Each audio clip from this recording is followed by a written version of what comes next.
Vivo Y35 ini harga udah diskon sekitar 45%. Bisa didapat di harga 1,8 jutaan. Kalau yang warna hitam, covernya ada corak jaring ya.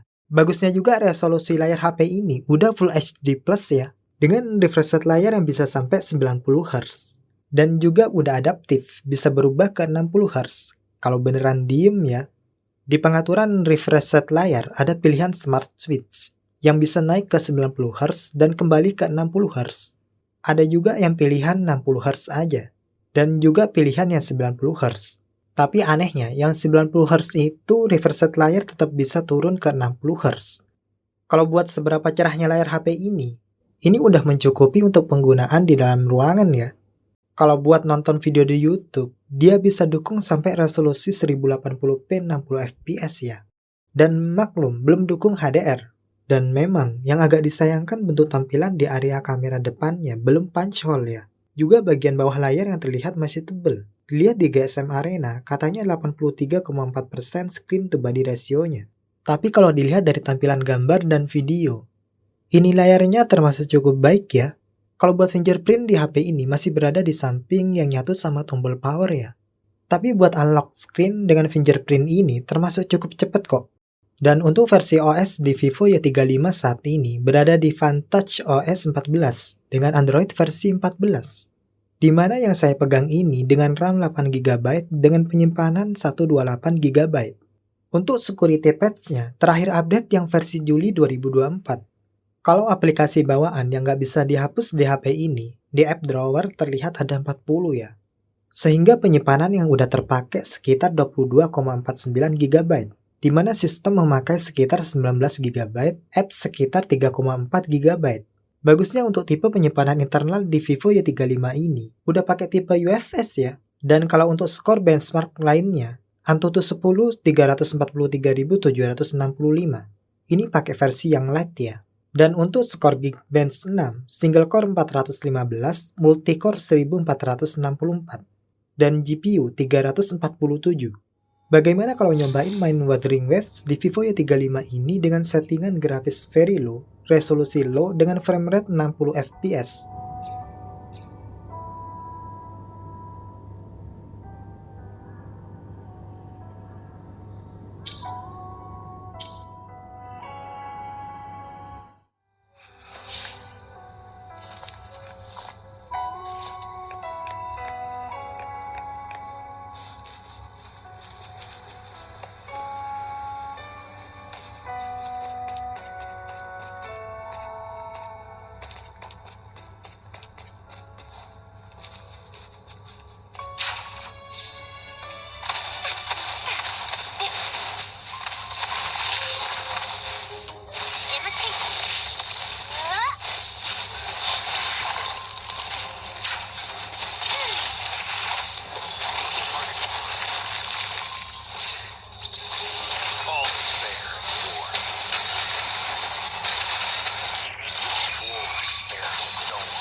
Bask in the sunlight. Swirl the touch. Watch and learn. Target confirmed.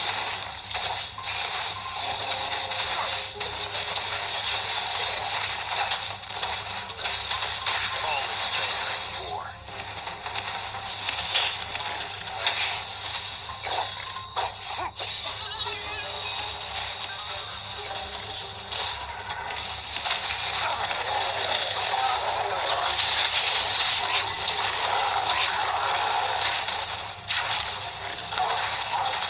Swirl the touch. Won't happen again. All is fair. War fair zone.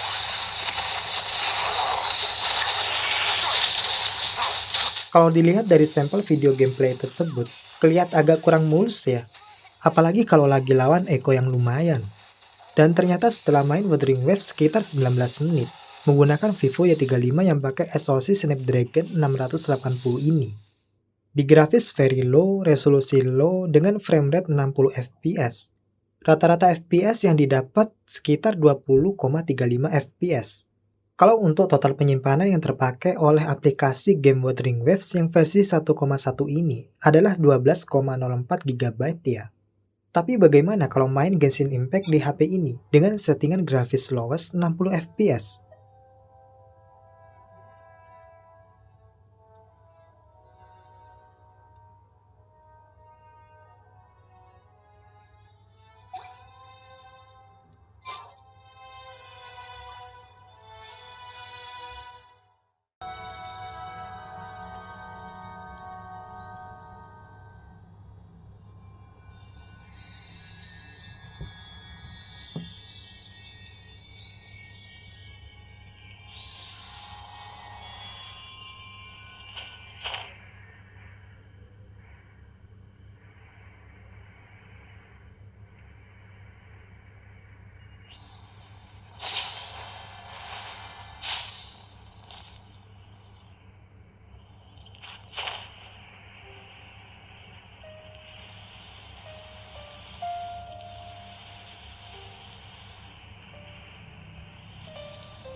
Ternyata setelah 20 menit lebih main Genshin Impact di Vivo Y35 ini, di settingan grafis lowest 60 fps. Untuk rata-rata FPS yang didapat sekitar 32,7 fps. Kalau untuk total penyimpanan yang terpakai oleh aplikasi game Genshin Impact yang versi 4,8 ini adalah 28,98 GB ya. Oh iya, ada pengumuman kalau di Genshin Impact versi 5,0 akan ada peningkatan tampilan gambar dan fitur game secara keseluruhan. Kalau buat main Mobile Legends, refresh layar HP ini kerasa maksimal ya, karena settingan framerate supernya kebuka.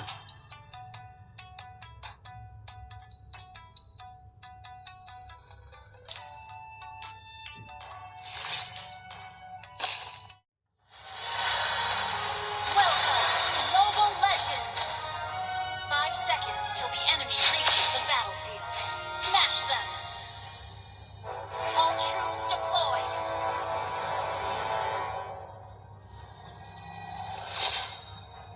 Resolution brings victory.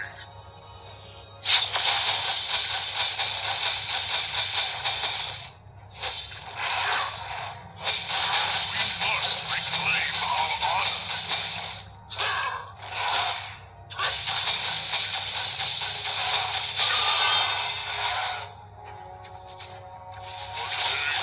First blood.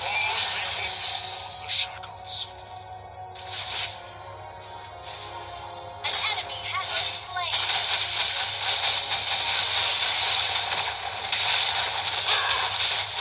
enemy has been slain. The hellfire will burn you into ashes.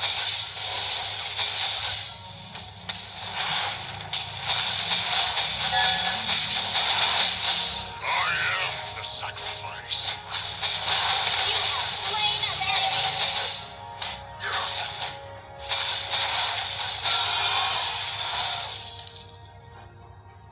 We will pay them back 10 times. Yay! Power will rise in every corner.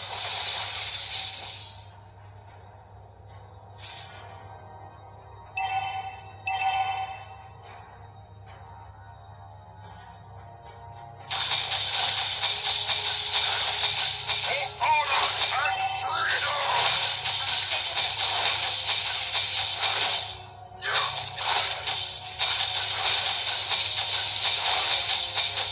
Request backup.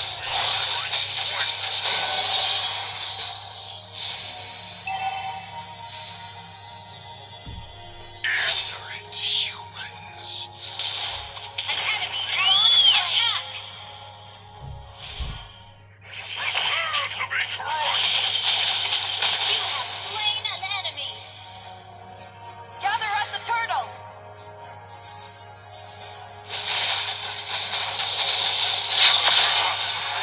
So they must die. Killing spree.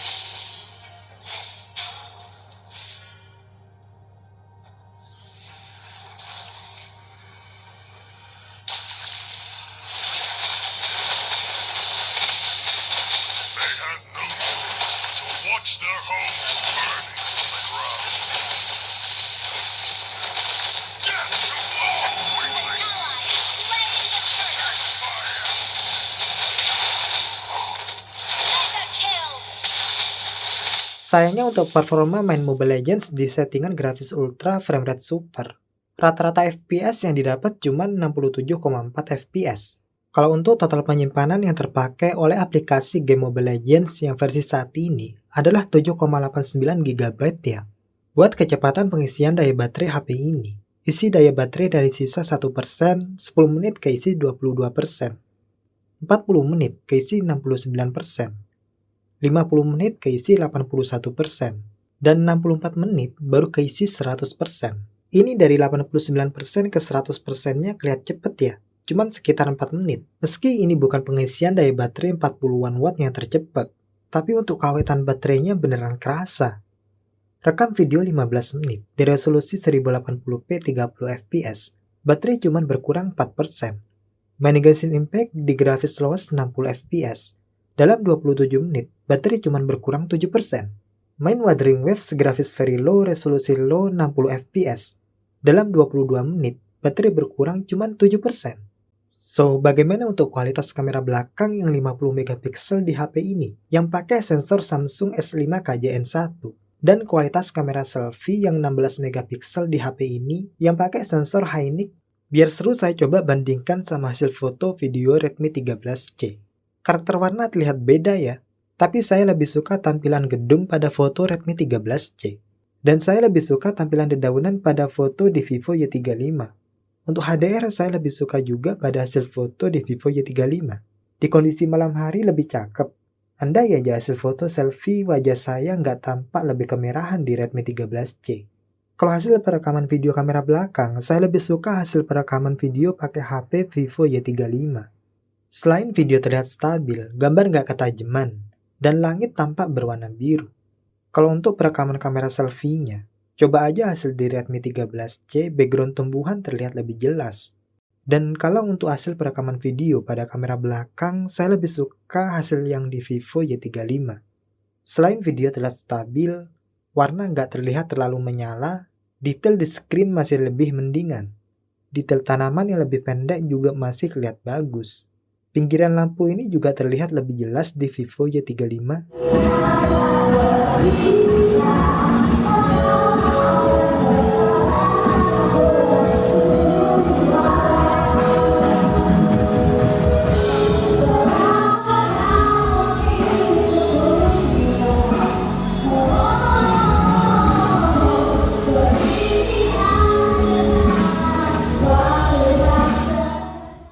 Hasil foto night mode di Vivo Y35 cukup bagus juga.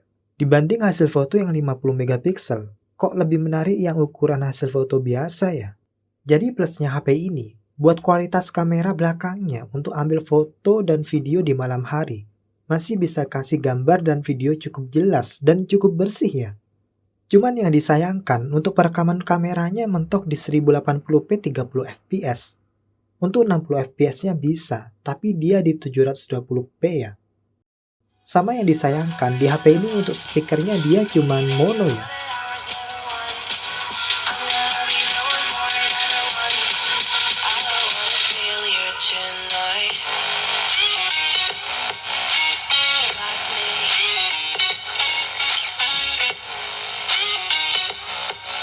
Jadi misal ketutupan sisi bawah HP, suara bakal terdengar bisik-bisik.